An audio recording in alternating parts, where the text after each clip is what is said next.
Hi everyone, welcome to the channel hanky creations.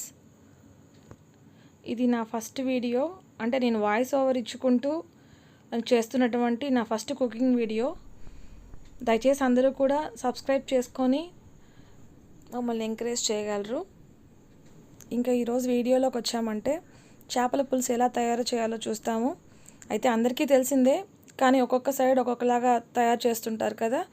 So మా ఇంట్లో ఎలా చేస్తారో ఒకసారి చేసి చూపిస్తాను.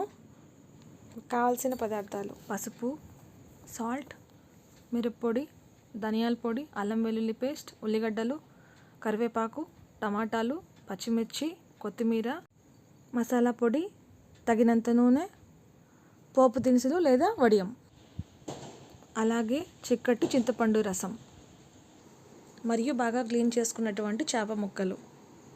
తయారు చేయ విధానం: చింతపండు రసంలో మిరప్పొడి, ధనియాల పొడి, పసుపు పొడి, సాల్ట్ అన్నీ వేసి బాగా కలియబెట్టి పక్కన ఉంచుకోవాలి.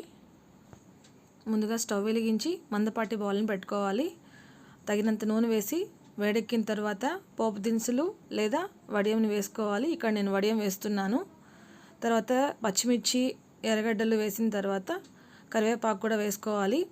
అవి మూడు బాగా మగ్గిన తర్వాత అల్లం వెల్లుల్లి పేస్ట్ వేసి బాగా అది కూడా వేగనివ్వాలి.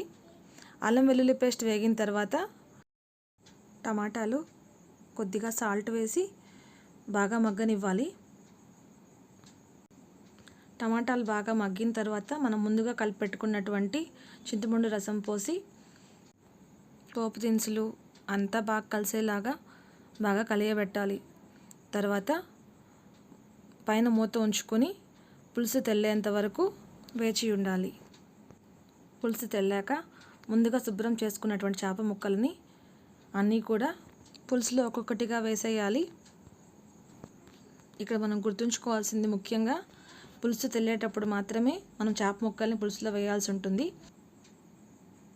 ఆ తర్వాత కొత్తిమీర చల్లి ముక్కల్ని బాగా ఉడకనివ్వాలి. ముక్కలు ఉడికిపోయిన తర్వాత దించుకునే ముందుగా మసాలా పొడిని చల్లి స్టవ్ ఆఫ్ చేసుకోవాలి. కావాలంటే అప్పుడు మళ్ళీ కూడా మనం కొత్తిమీరని చల్లుకోవచ్చు. స్టవ్ ఆపిన తర్వాత పులుసు పైన మనం కంప్లీట్గా అయితే మూత పెట్టకూడదు, ఎందుకంటే ఆవిరికి నీళ్ళు వదిలి పులుసు పలసగా అయిపోతుంది. అంతేనండి, గుమగుమలాడే కమ్మనైన చేపల పులుసు తయారైపోయింది.